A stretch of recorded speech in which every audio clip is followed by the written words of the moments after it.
Use scenario planning to help you retire with peace. Welcome back to the Retire with Peace podcast. As always, I'm your host, Dave Zegel. Welcome to the Retire with Peace podcast, the podcast where we help you create a fulfilling and stress-free retirement.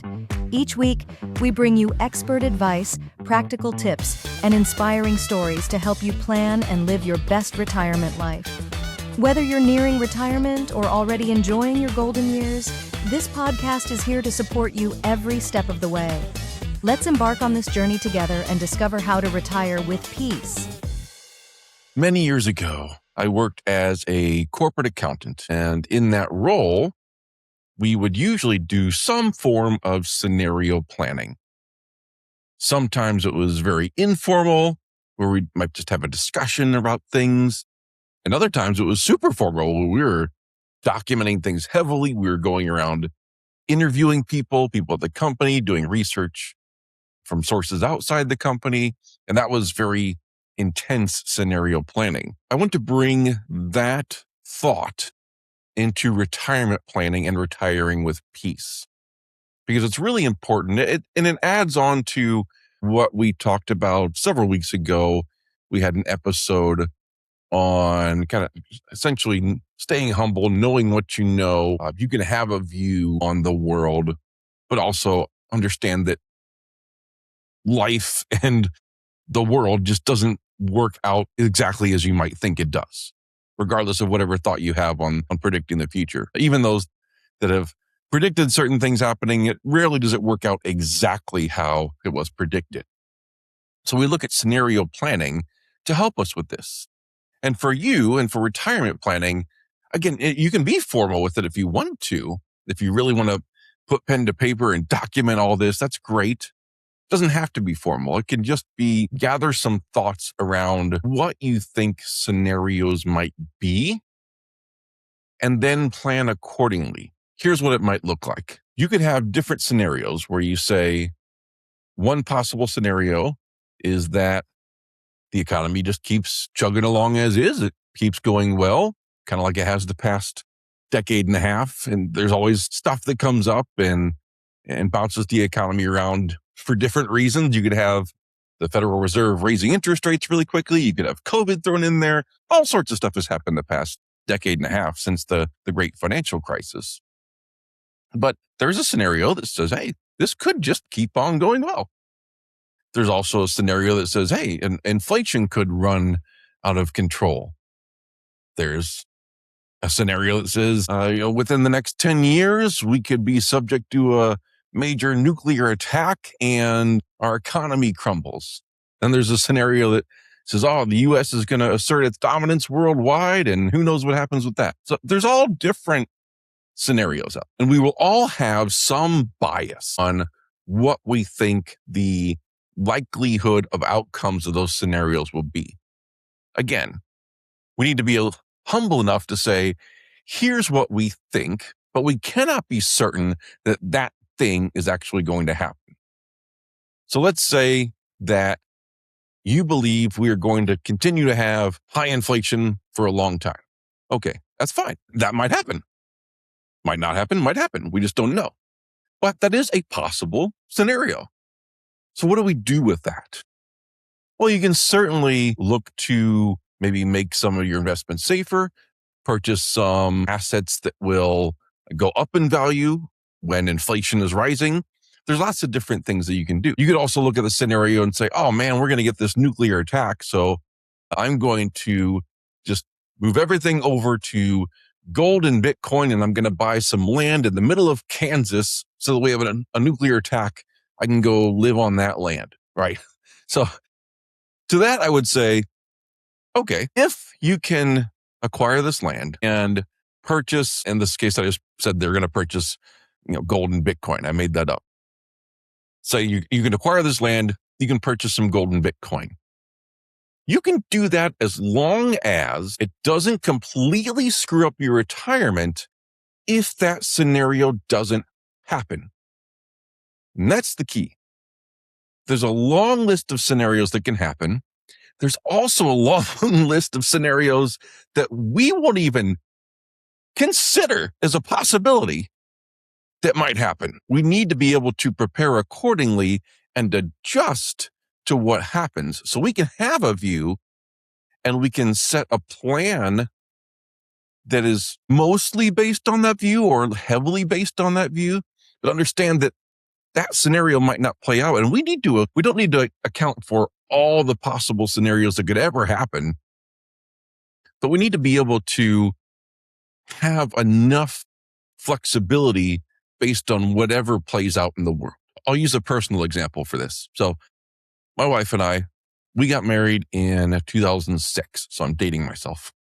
We got married. One of the things we did early on was we sat down and we didn't do scenario planning so much at the time. We said, all right, what are our goals? We're newly married.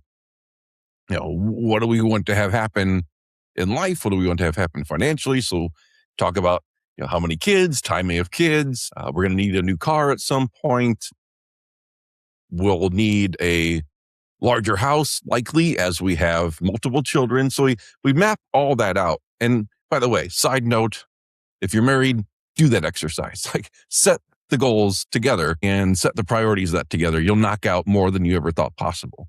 That's a side note. But we set this and we said, okay, we're going to have this many kids, or at least we think we're going to have that many kids. Once our second child is on the way, maybe we'll move to a bigger house, because at the time we just had a pretty small house.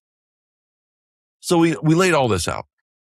And again, this is 2006. Guarantee you nowhere in that planning was 2008 is going to be the great financial crisis. That just wasn't in there at the time. We could start to see that coming maybe in 2007. That started to kind of appear, and then it hit hard in 2008. But global financial crisis just wasn't a scenario that was out there. But the nice thing is, and I've mentioned this before, because we had done some planning and we had started saving up a little bit for a house and things like that, because that was in the plan in the future. When 2008 comes and real estate tanks, we have our first child on the way. And I look at my wife and I say, we need to go get a house now. And of course, at the moment she was very pregnant, she thought I was crazy. But it wound up, actually, every once in a while, the husband can be right, by the way, every once in a while. So in this case, it actually worked out really well. We got a house that we still live in, but we were able to get the house that we needed for the larger family at an earlier point than we thought, just because we had enough flexibility in there to take advantage of what was happening in the economy. And thankfully, I was a corporate accountant at the time, so job was pretty safe. And so we didn't have to worry about that stuff. We're very fortunate in that. But I bring up that example to show that you can do some scenario planning, but you have to have some flexibility in there to understand that what you think is going to happen might not happen. In fact, it probably won't happen, at least exactly as you're thinking about it. So, and then I'll take it a step further. 5 years after we got that house, I was no longer a corporate accountant. I was starting my own business. That was not in the scenario either. Nowhere near. So you start out with some scenario, with some thought of what you think is going to happen in life, in the economy, all that stuff. And that's good. And we are all going to have our biases based on our experiences and the lens through which we see the world. And that's fine too.